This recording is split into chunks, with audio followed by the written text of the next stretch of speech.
ಅಮ್ಮ, ನಾಗಮಣಿನ ಪಡ್ಕೋಬೇಕು, ಊರಿಗೆ ಒಳ್ಳೇದಾಗಬೇಕು ಅನ್ನೋದನ್ನ ಬಿಟ್ರೆ ದಿಗಂಬರನ ಎದುರಿಸೋದಕ್ಕೆ ನಮ್ಮ ಹತ್ರ ಯಾವುದೇ ಆಯುಧ ಆಗಲಿ ಮಂತ್ರಗಳಾಗ್ಲಿ ಇಲ್ಲ.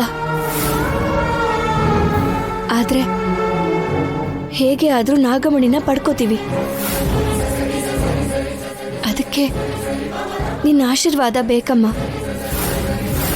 ನಿನ್ನ ಹತ್ರ ಇರಬೇಕಾಗಿರೋ ನಾಗಮಣಿ, ಒಳ್ಳೇದಕ್ಕೆ ಉಪಯೋಗಿಸ್ಬೇಕಾಗಿರೋ ನಾಗಮಣಿನ ಆ ದಿಗಂಬರ ವಶ ಮಾಡ್ಕೊಂಡು ಇಟ್ಕೊಂಡಿದ್ದಾನೆ. ಹೇಗೆ ಆದ್ರೂ ಅವನು ನಿದ್ದೆ ಮಾಡೋ 6 ನಿಮಿಷದಲ್ಲಿ ನಾಗಮಣಿನ ತಗೊಂಡು ನಿನ್ನ ಹತ್ರಕ್ಕೆ ತಂದಿಡ್ತೀನಿ. ಹಾಗೊಂದು ವೇಳೆ ನನಗದನ್ನು ತರೋದಕ್ಕಾಗದೆ ಹೋದ್ರೆ ನಾನು ಬದುಕೇ ಇರಲ್ಲ. ಇದು ನಾನು ಮಾಡ್ತಿರೋ ಆಣೆ.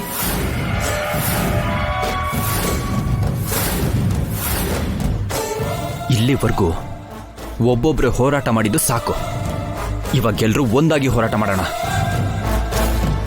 ನಾಗಮಣಿ ನಾಗಮಂಡಲದ್ದು, ಆ ದಿಗಂಬರದ್ದಲ್ಲ. ನಾಗಮಣಿ ನಿಮ್ ಸೊತ್ತು. ಒಬ್ಬೊಬ್ರು ಒಂದೊಂದು ಸೈನ್ಯ ತರ ಹೋರಾಡಬೇಕು. ಭಯನೇ ನಮ್ಮ ಮೊದಲನೇ ಶತ್ರು. ಅದೇ ನಮ್ಮನ್ನ ಕುಗ್ಗಿಸ್ತಾ ಇರೋದು. ನಾವು ಭಯ ಪಟ್ಟಷ್ಟು ಆ ದಿಗಂಬರ ನಮ್ಮ ಮೇಲೆ ದಬ್ಬಾಳಿಕೆ ಮಾಡ್ತಾನೆ. ಒಂದು ಹುಡುಗಿ ತನ್ನ ಪ್ರಾಣನೂ ಲೆಕ್ಕಿಸ್ದೆ ನಾಗಮಣಿಗೋಸ್ಕರ ಹೋಗ್ತಿದ್ದಾಳೆ. ನಾವೆಲ್ಲ ಸೈನ್ಯ ತರ ಅವಳ ಜೊತೆ ಆಗಿರ್ಬೇಕು. ನಮಗಿರೋ ಒಳ್ಳೆ ಅವಕಾಶ ಏನು ಅಂದ್ರೆ, ದಿಗಂಬರ 6 ನಿಮಿಷ ನಿದ್ರೆಗೆ ಜಾರ್ತಾನೆ. ಆ ಸಮಯ ನೋಡ್ಕೊಂಡು ನಾವು ನಾಗಮಣಿನ ಪಡ್ಕೋಬೇಕು. ಭಾವ, ಒಳ್ಳೆತನಕ್ಕೋಸ್ಕರ ಹೋರಾಡೋ ನಿನ್ನ ಮತ್ತೆ ಪುಣ್ಯನ ತಡೆಯೋ ಅಂತ ಗಂಡ್ಸು ಇನ್ನು ಹುಟ್ಟಿಲ್ಲ. ಶ್ರೀ ಮಹಾದೇವಿ ಅಖಿಲಾಂಡೇಶ್ವರಿಯ ಪ್ರೀತಿಯ ಪುತ್ರ, ನನ್ನ ಪ್ರೀತಿಯ ಭಾವ. ಈ ದಿಗಂಬರನ್ ಬಗ್ಗೆ ನಿನಗೆ ಗೊತ್ತಿಲ್ದೇನೆ ಹೀಗ್ ಮಾತಾಡ್ತಾ ಇದೀಯ. ನನ್ನ ಯುವರಾಣಿ ನನ್ನನ್ನ ಬಾಯಿ ಬಿಟ್ಟು ಕೇಳಿದ್ರೆ ನಾಗಮಣಿಯಲ್ಲಿ ಒಂದು ಹಾರನೇ ಮಾಡ್ಕೊಡ್ತೀನಿ.